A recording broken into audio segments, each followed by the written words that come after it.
Thanks for staying with us here on News Now, here on News Central Television. I am Joe Hanson. Let's take a look at the top stories for this hour. INEC deploys 5,000 BVAS, 18,000 ad hoc workers in Edo State ahead of the gubernatorial election. EFCC attempts to arrest Yahya Bello at Kogi Governor's Lodge. At least 12 soldiers killed in a Niger raid. We have these stories and more details coming up shortly. Thanks for staying with us once again. Let's begin with an update on the Edo governorship election, where the Independent National Electoral Commission is set to begin the deployment of more than 5,000 Bimodal Voter Accreditation Systems and other sensitive materials on Thursday for the Edo State governorship election scheduled for Saturday.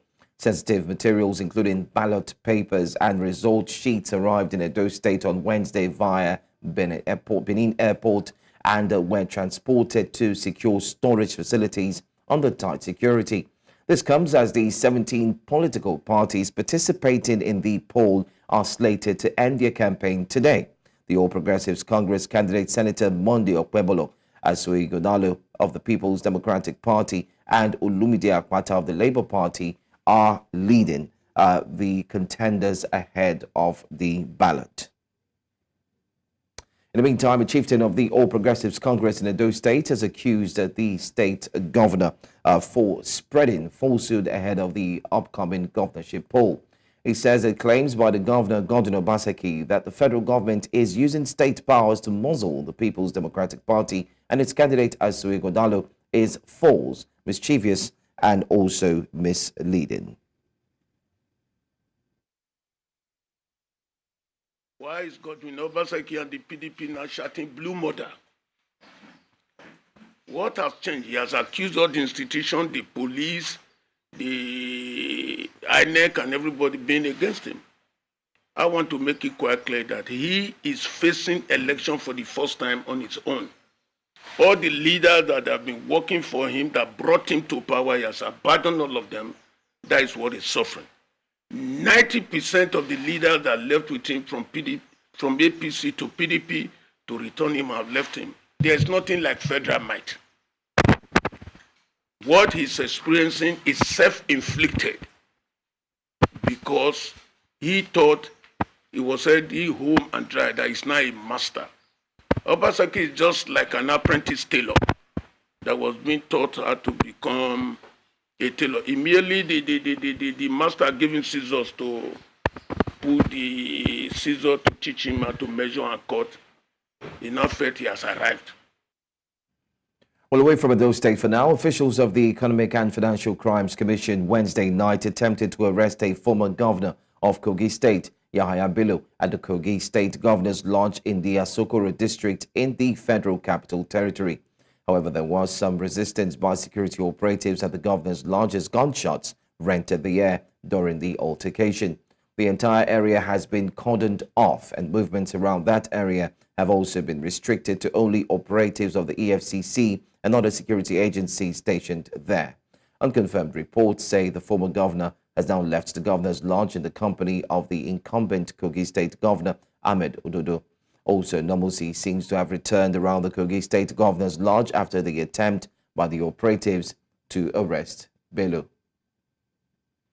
The Joint Action Committee of the Senior Staff Association of Nigerian Universities and the Non-Academic Staff Union of Universities have threatened to embark on an indefinite strike if the outstanding salaries are not paid within 3 weeks. They issued the threat in a statement jointly signed by SANU President Mohammed Ibrahim and NASU General Secretary Prince Peters Adeyemi.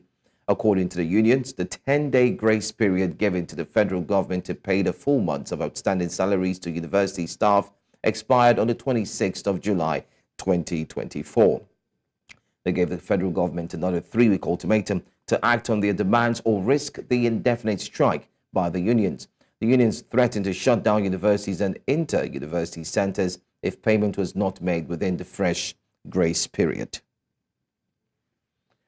To update on the aftermath of the Maiduguri flood, Nigeria's First Lady, Oluremi Tinubu, has paid a sympathy visit to the government and people of Borno over the flood incident that affected over 1 million people. She was represented by wife of the Vice President, Nana Shetima. Tinubu assured the federal government support to elevate the sufferings of the people who are victims of the flood. We all pray Almighty Allah to grant you the courage, the wisdom for you to navigate these challenges. And inshallah, I believe you're equal to the task. And inshallah, Allah will going to grant our prayers and your secret prayers for you to take Governor to the highest level. The concern and commitment of the federal government of Nigeria to the growth and development of Borno State, and indeed that of Nigeria, need not to be overemphasized. The chairperson of the Renewal Initiative, who is also the wife of the president, has been contributing enormously towards uplifting the standard of living of women and indeed the vulnerable population, not only in Borno State but in Nigeria in general, since she assumed duty as the first lady of the Federal Republic of Nigeria. We have received a lot of donations from our initiatives, and this has ensured provision of means of livelihood to thousands of women in Borno State. And we believe in the long run, this support will reduce poverty in the state. Meanwhile, the Nigerian government has issued a flood alert following the release of water from Cameroon's Lado Dam. Director General of the Nigeria Hydrological Services Agency, Umar Mohammed, announced that the release will be gradual, with no major flooding expected. However, states including Adamawa, Taraba, Kogi and Benue are advised to prepare for potential impact. In 2022, water releases from the Lado Dam caused devastating floods in Nigeria, leading to 603 deaths and the displacement of 1.4 million people. Mohammed explained that the current water flow, starting at 100 cubic meters per second, could increase over the next 7 days. The releases will be carefully managed to prevent overwhelming the Benue River system. Earlier, we were joined by climate expert Abiola Oshuniyi, and he discussed with us, having his points to share. Back on historical lane. So we had flooding generally around that axis, 2012, 2018, and 2022 was something significant that a significant number of states had that flooding come in from the dam, and like you rightly highlighted, about 33 states had the flooding killing significant amounts of persons across the country and affecting over 1.4 million people. But one aspect of it that we often quickly do not recall is that this dam was the Lado Dam was constructed and completed in 1982, right? So we had over 30 years to have prepared for this kind of incidents as a country to manage the aftermath of this. So in short, we're not actually prepared for whatever is supposed to happen. The bilateral agreement says that Nigeria should have built our own version of the dam that is supposed to contain the water that is supposed to be in Adamawa, the Dancing Hausa Dam. Until date, there's not been anything significant that should have been like, the containing dam. Let's go to security matters now. The Nigerian Army says it has concluded plans to deploy additional troops to Benue State in order to contain rising cases of attacks by headsmen on residents in the Gwa West local government area of the state. The sector commander of the operation, domiciled in the state, informed the joint session of the Supreme Council of Teoshin Traditional Rulers and the Teoshin Social Cultural Organization as he comforted members of the community over persistent attacks in the area.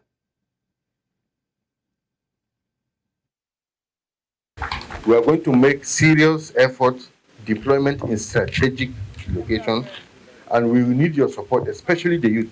And we will continue to work with you. We are here to serve you, and we assure you that we will put in our best. We applaud the supporting roles and operations of the Operation Wide Stroke, drafted to our land to assist in the task of the daunting security challenges since 2018. The OPS personnel have put in their best for us, but more is desired to be achieved. In Plateau State, civil society organizations have called on the government of the state to ensure justice system is put in place for a more peaceful society. The peace practitioners spoke at a one-day dissemination exercise of the report of a community-based participatory action research to promote socio-economic interaction and cohesion in farmer-headed conflicts. News Central's Chizoba Nyonwe was there and now completes the report. Spanning decades, farmer-herder clashes, attacks by unknown gunmen, banditry, land grabbing, cattle rustling, and drug abuse, among other social vices, have damaged the peaceful coexistence among the inhabitants of Plateau State. It is based on these vices that these peace builders are gathered here to foster solutions for lasting peace in the state. Why can we not live with each other? That is why this activity is a wonderful one. The research, the efforts of Yeva is commendable, and I'm proud to be associated with the initiative. The civil society exists because government needs the backing. The civil society group will also be mounting a lot of pressure on them to see that our report doesn't just go to the shelf. Our report is implemented. I think we need to document our own stories of not just failures, of challenges, but also of successes that women have played in terms of bringing peace to our communities. Further buttressing their points, the civil society activists believe that if certain measures are put into consideration, then the bitterness and hostility in the land will be a thing of the past. Government should take their rules. Their rules should be so very systematic in ensuring justice system. We should try to have a more overarching understanding of what the problem is and how to deal with it. The concept of community policing should be based on what our communities knew before. It shouldn't be about carrying arms. It should be about gathering intelligence. Governor Caleb Mutfwang, represented at the event, says his administration will stop at nothing in supporting peace efforts in the state. This is indeed a best practice. It's a best practice that will help us pull down the walls of division, friction, hatred that we artificially have mounted for ourselves for just no reason. So this is to say the government is intentional about we working closely. Riom local government area of Plateau State has experienced several conflicts, usually of ethnic and religious characters, and more often of a violent nature. Hence, the case study for this event, which Yava says is workable in other council areas in the state. In Jos for News Central, Chizoba Anyonwe. We'll go for a quick break. When we come back, General Abdusalami Abubakar laments and asks federal government to address the economic challenges. Stay with us. Welcome back and thanks for staying with us as the countdown to the Edo governorship elections continues to hot up. Conversations around internal crisis between parties and not forgetting too, the independent electoral body continues to raise concerns. We do have our correspondent who's on ground, Bettina Nweli. She joins me now. Good morning to you, Bettina. Morning, Joe. Thank you for having me. All right. I can see that you've touched down with the crew live in Edo. Can you tell us very quickly what this situation is like? What's the mood like, especially for everyone as the countdown begins? Looking forward to Saturday. All right. Very hard. Well, around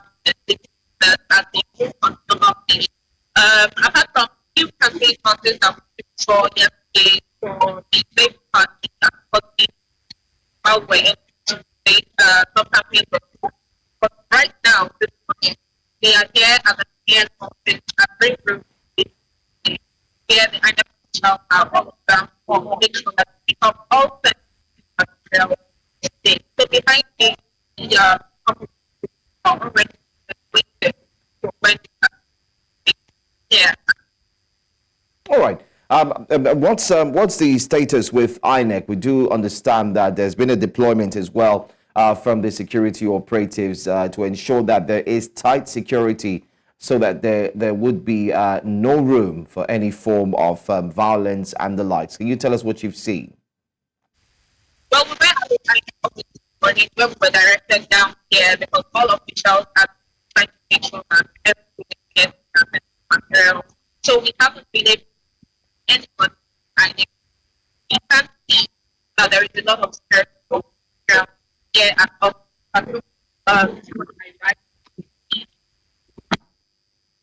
All right. Anyway, we'll get to join Bettina Nweli once again, but we do apologize for the poor turnout in the audio there. When we get to connect with her again, we'll bring to you more live updates from Edo State. But away from that, former military head of state, General Abdul Salam Abubakar, has expressed concerns over Nigeria's worsening economic situation, calling on the federal government to take immediate action. Receiving the leadership of the Campaign for Democracy and Human Rights in Mina, General Abubakar noted that the hardship is getting out of control, with many struggling to afford basic necessities. He advocated for a collaborative effort between federal, state, and local governments to alleviate the economic hardship. He suggested that the government should flood communities with food and sell it at lower prices.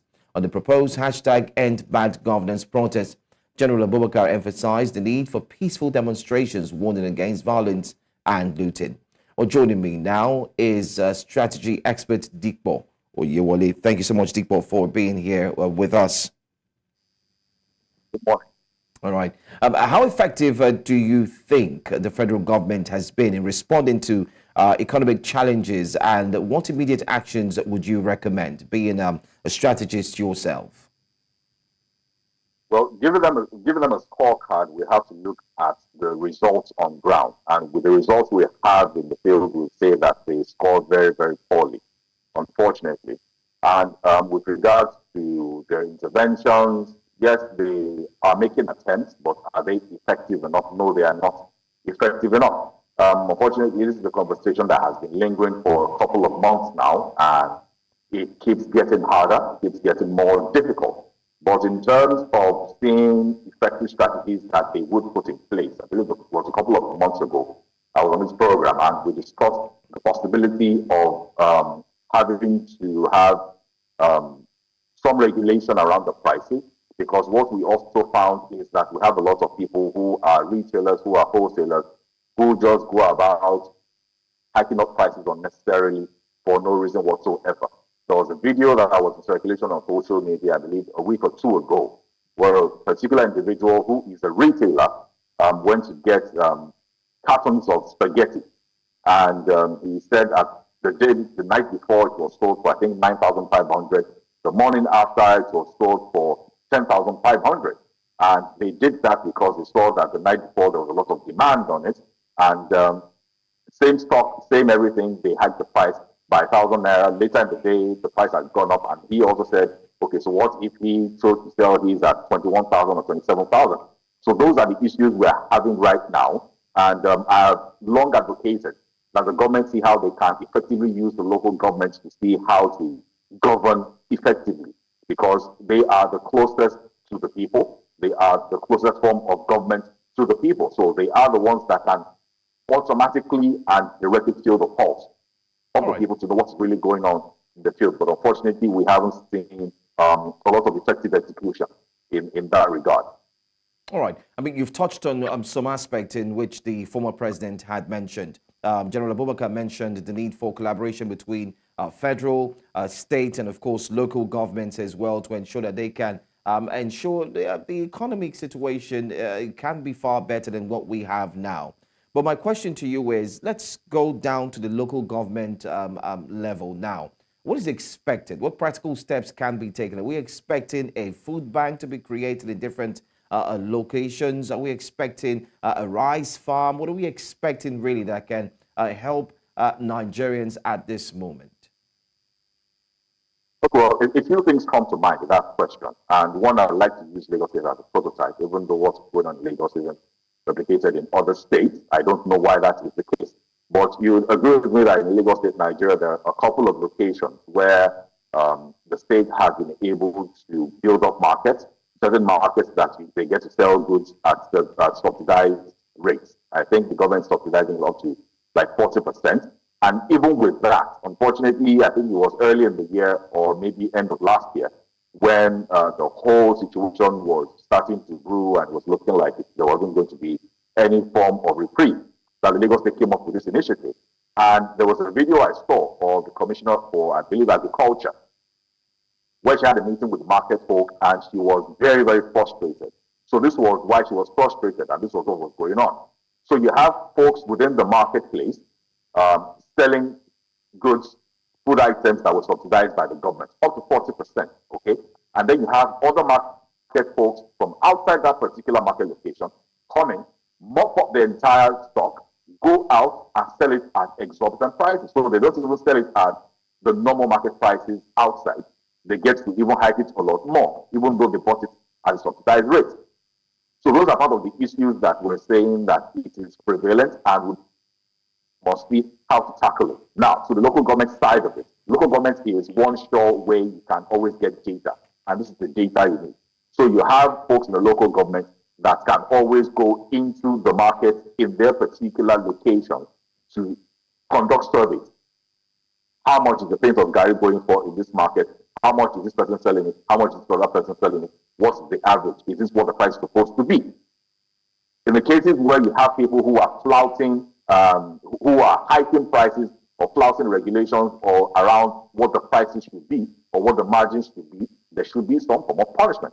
Of course, some people would frown at this and say, okay, we're running a free market. But unfortunately, everything is seemingly going off the rails. And the government needs to do something. And the place that the local government will play in this particular regard is being able to get this data, see how they can liaise with the federal government, because I mean, this has to also come from the federal government, where they see how to get this data from the local government and know the real situation of things and know how they can address things from the top. Because you cannot say they are conducting any form of intervention without any meaningful data at play. You'll just be wasting your time and wasting resources. All right, Mr. Oyewole, we've seen palliatives being shared, especially when Nigerians have gone ahead to say, if anything goes wrong, as we can see, the first option usually is rice. There's flooding, there's rice. There's pain in the land, it's rice. And we've also passed different administrations where monies seem to be given to individuals, and yet we don't see these individuals come out to say they've received from the government. Well, let's talk about, finally, very briefly, what short-term measures can be put in place now as we speak before we look at a longer-term measure? Well, the short-term measures that need to be put in place, I believe that the government is attempting to do that now, not holding brief for them, because over the last couple of months, I don't know if it's been on a monthly basis, but we know that they've sent out a number of trailer loads to different states to share grains, rice, millet, wheat, and all the likes. And unfortunately, we have also seen videos where different folks within those systems have been able to somehow rebag those items and sell them on the open market.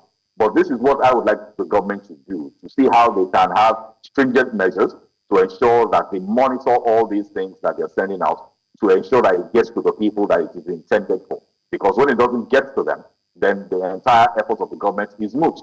The second thing is to ensure that there is strong punishment for people that go about circumventing all these interventions, because this is what we've had time and time again. Over the years, we've had issues where you see different items meant for IDP camps being sold in supermarkets that are clearly branded not for sale for this particular intended purpose, and then you see them in supermarkets.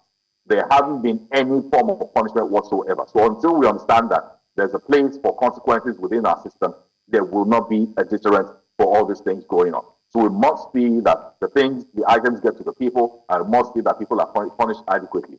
But another thing that the government needs to look at is effective communication. And communication is two ways. It's about what you say and what you do not say.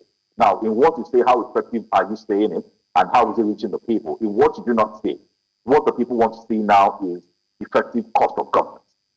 We must be able to cut it, and not just think to cut it, it must actually be cut. Because you cannot be telling people to tighten their belts and then you're spending like you have unlimited resources. It contradicts the message you're passing.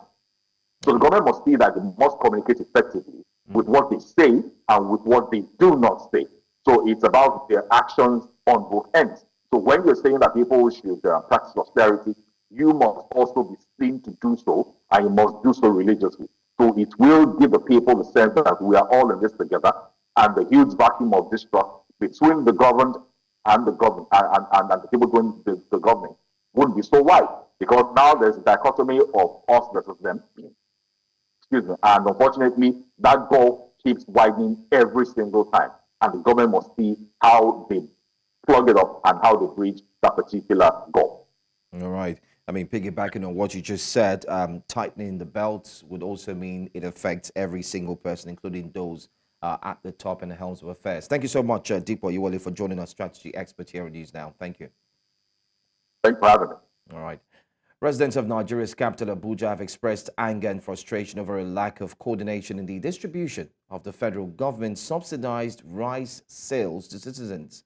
Some of them say that despite queuing for about 3 consecutive days, citizens who have besieged the sales points being coordinated by the Federal Ministry of Agriculture and Poverty Alleviation have been unable to buy rice. Rice, which is a staple product consumed by many citizens in the country, is being sold by the federal government for about 40,000 naira a bag, compared to the current price in the market, which is sold for about 85,000 to 90,000 naira. News Central's Joshua Imarayi brings the report from the ground. Anger and frustration on the faces of many residents. Despite arriving early at this rice sales point, many of them are turning on each other to vent out their frustration following a lack of coordination seen on ground. Many of them have converged here to benefit from the federal government subsidized rice scheme. However, despite some of them visiting the sales point in the last 3 days and the long hours of waiting, it is evidently clear that their hopes will once again be dashed. Since on Saturday, I was coming here, the same story, coming here to the same story. Now, the last time they attending to staff. Instead of them, the staff are supposed to get their own separate. Without, you see how people are waiting for just one bag of rice. Government should have assigned this to MDAs. It will make it faster, easy, stress-free. The number of people here, they are just less, and they are unable to manage the crowd. Imagine by tomorrow next, by the time people believe, because the number you are seeing here, people have not yet believed that this is real.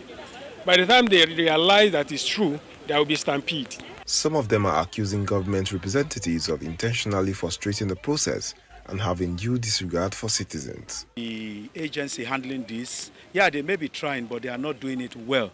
The process is hectic, and you see them bringing their people 1, 2, having side talks. I want to call it side hustle. I don't want to say they are hoarding or they are diverting. Well, I saw one bag of rice at the corner. I saw another one driving into the same premises. So I don't know where they are getting their rice from. But so far, with about maybe 500 or 600 people that are gathered here, I've not seen anybody with rice. They told us the server has shut down yesterday. Today, the process is slow. What is happening? Despite repeated attempts, all efforts to contact the distribution director has been unsuccessful. The office in charge of the distribution has cited its unavailability to speak with journalists. In Abuja for News Central, I am Joshua Imarayi. Climate experts in Nigeria have called for more efforts to mitigate the effects of climate change, saying women and girls bear the brunt of climate change. This was during the Women Champion Awards in Abuja, where they called on governments to effect climate justice for citizens. Amadine Uyi reports.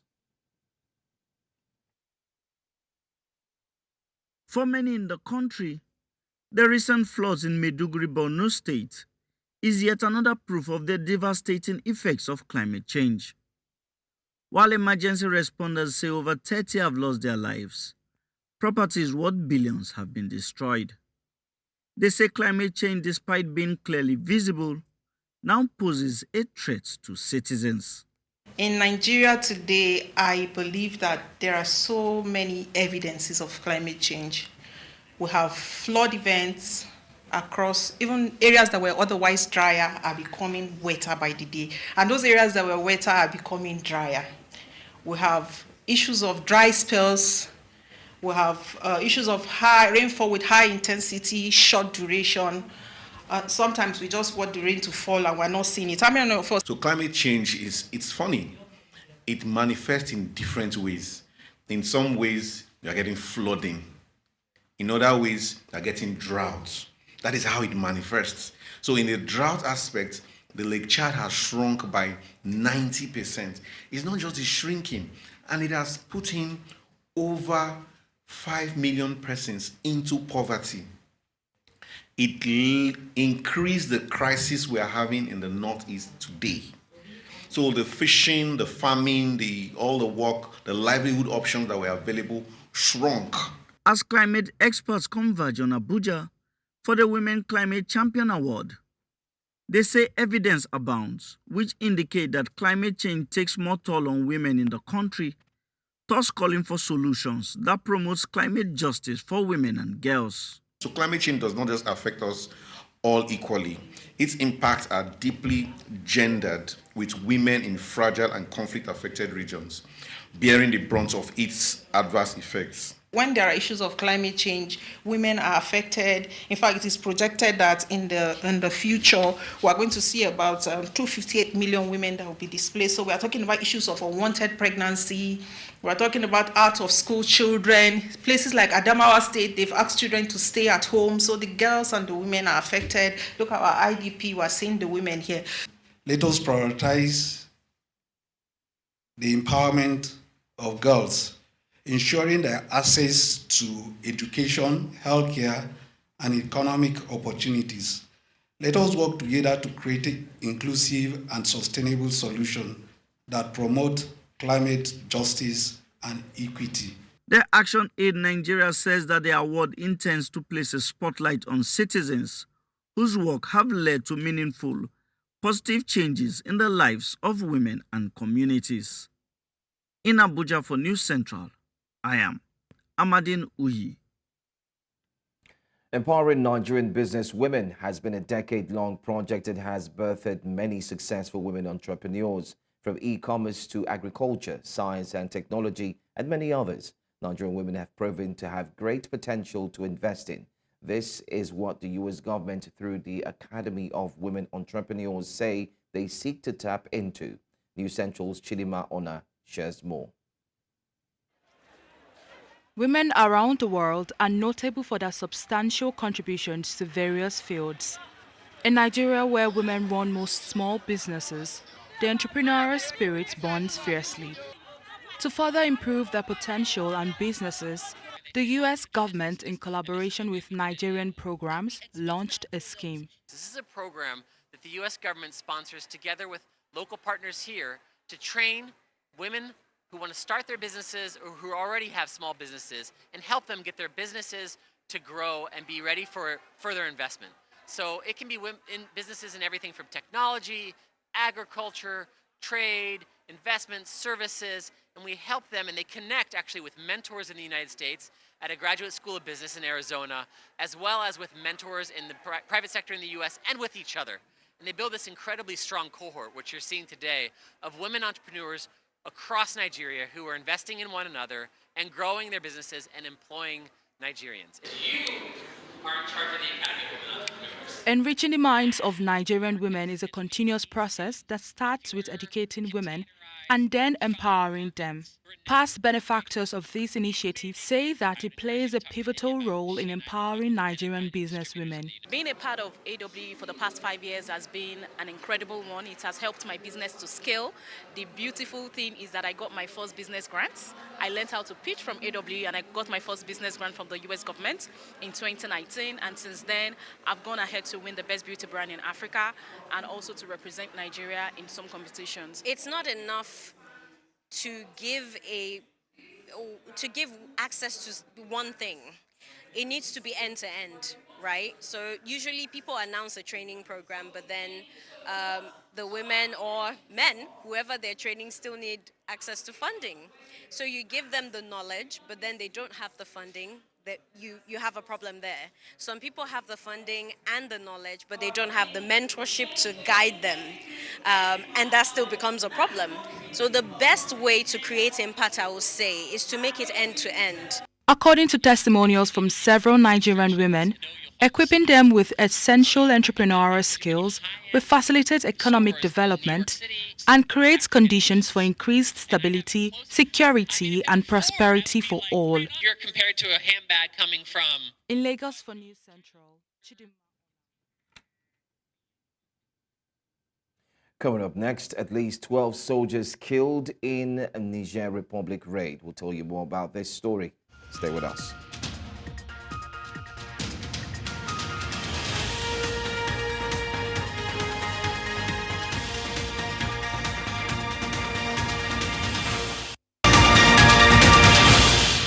Thanks for staying with us. The news continues in West Africa, where a series of deadly attacks has left at least 12 soldiers dead and 30 wounded in Niger Republic, the army announced on state-run television on Wednesday.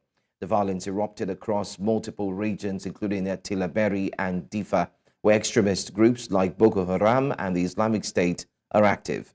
In the latest attack, a new resistance group called the Patriotic Movement for Freedom and Justice claimed responsibility for a raid on a military outpost in Agadez. The Nigerian Army says it's pursuing the attackers who were fleeing towards the Libyan border. The country has seen a surge in violence since the military coup in July, with over 1,500 civilians and soldiers killed in the past year. The Economic Community of West African States has condemned Tuesday's terrorist attacks in Bamako, the capital of Mali, a country whose military junta recently announced its withdrawal from the regional bloc. In a statement released on Wednesday, ECOWAS reiterated its strong stance against any terrorist activities that threaten the peace and security of West African nations.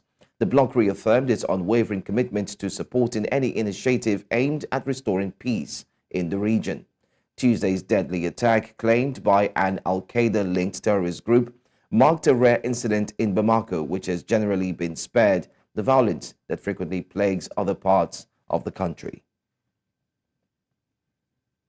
In South Africa, President Cyril Ramaphosa has praised the innovative defense technology on display at the Africa Aerospace and Defense Expo in Pretoria. During his tour of the Expo, President Ramaphosa emphasized the importance of these innovations for the country's military upgrade and security. He was accompanied by Defense Minister Angie Motshekga and other defense officials. The Expo showcases the latest advancements in defense technology, including aircraft, surveillance systems, and cybersecurity solutions. President Ramaphosa's visit highlights South Africa's commitment to enhancing its defense capabilities and promoting local innovation in the sector. Well, this is an excellent exhibition, and I'm really pleased that the SANDF is able to put up a wonderful show like this, where they bring together a number of air forces, but also a number of producers who come and showcase their wares, their missiles, their bombs and all that, and their aircraft. So it's good to see. It was really pleasing to be here and to see all the creations and the innovation that is here. These are very expensive, these equipment, extremely expensive. But we are serious about the defense of our country, and in order for us to upgrade our defense force, these are the types of innovations that we need to look at.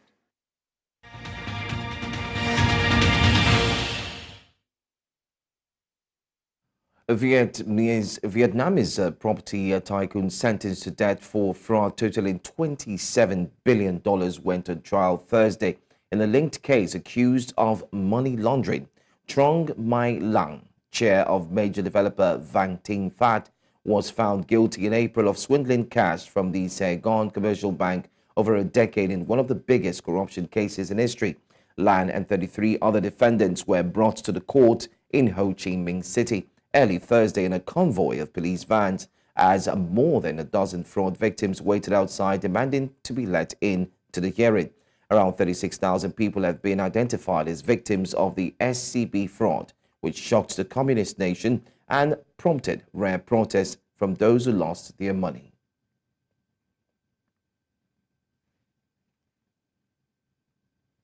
We'll take a break now, and when we return, we'll take a look at business stories and, of course, sports. Stay with us. In business, the latest fraud report by the Financial Institutions Training Center, FITC, highlights that fraud involving computer, mobile, and point-of-sale systems constituted the majority of fraudulent activities in Nigeria during the second quarter of 2024. The report identified 11,532 fraud cases in this period, with these forms of fraud being the most prevalent, continuing trend seen in 2023 and early 2024. The total value of fraud in Q2 2024 reached 56.3 billion naira, a significant rise from the 34.8 billion naira reported in the first quarter. This points to a growing challenge for financial institutions in combating electronic fraud, despite increased attention to cybersecurity measures. Nigeria's federal government has introduced an advanced supervisory control and data acquisition SCADA system to manage the national power grid. This technology is expected to significantly improve the efficiency, reliability, and sustainability of the country's energy supply, marking a step toward a more stable power future for Nigeria. During the unveiling ceremony in Abuja, a speech by the Minister of Power, Adebayo Adelabu, delivered by Emmanuel Nosike, highlighted the transformative potential of the new SCADA system. The initiative is part of the broader Nigerian Electricity Transmission Access Project, which aims to modernize the nation's power infrastructure and incorporate smart grid technologies to enhance overall performance. And finally, in East Africa, Egypt is pushing forward with plans to develop the Ras Banas area on the Red Sea, aiming to attract large-scale investment, as revealed by the Housing Minister and the Finance Ministry source. This 30-kilometer peninsula located across the Red Sea from Saudi Arabia and Egypt's far south is one of the few coastal regions yet to be developed for tourism.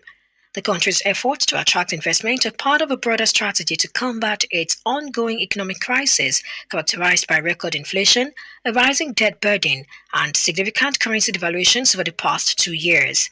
Earlier in the year, Egypt's $24 billion sale of rights to develop the Ras El Hekma Peninsula on the Mediterranean coast to a UAE sovereign fund sparked speculation about potential future deals with Gulf investors, further indicating Egypt's focus on large-scale investment to alleviate its economic challenges. And that's our offering on business news at this time. Thank you for watching. I am Perpetua Fasami Peter. The news continues shortly. And in sports, the president of the Nigeria Wrestling Federation, Daniel Igali, has confirmed that he will not run for the position when his tenure ends next year. He made his intention known on Wednesday in Delta State while speaking to reporters. The Canadian Olympic gold medalist noted that his decision was because of lack of government support ever since he was elected as the federation leader 12 years ago. The presence of Igali has propelled Nigerian wrestling to the world level, and several stars were discovered during his tenure, like Blessing Oborodudu and Odunayo Adekuroye. Flying Eagles head coach Aliyu Zubairu has raised concerns over not having enough time in the usage of the FIFA Gold project to perfect his tactics and strategy ahead of the 2024 West African Football Union WAFU B Under-20 Championship. The ongoing Flying Eagles screening exercise and training are meant to select final 23 players for the 2024 WAFU B Under-20 Championship, scheduled for October and November in Togo. Only 2 finalists in the regional age grade tournament will qualify for the CAF Under-20 Nation Cup.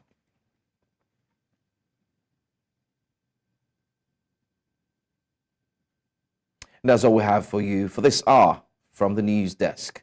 Let's take a look at some of the major top stories that we've brought to you so far. INEC has deployed 5,000 beavers, 18,000 ad hoc workers in Edo State ahead of the gubernatorial election. EFCC attempted to arrest Yahaya Bello at Kogi Governor's Lodge. We also told you that at least 12 soldiers killed in Niger Republic raid. You're sending your eyewitness report to the WhatsApp number on the screen and follow us on social media. We are at News Central TV on all platforms. You can also watch us live 24 hours a day, 7 days a week on DSTV, channel 422, Star Times, channel 274, OHP, Avo TV, and stream live on YouTube and also on Facebook. The ladies of Jasiri are indeed ready and set to bring to you today's edition. Make sure you tune in and join at 10 a.m. West African time. I'm Joe Hanson. Good morning.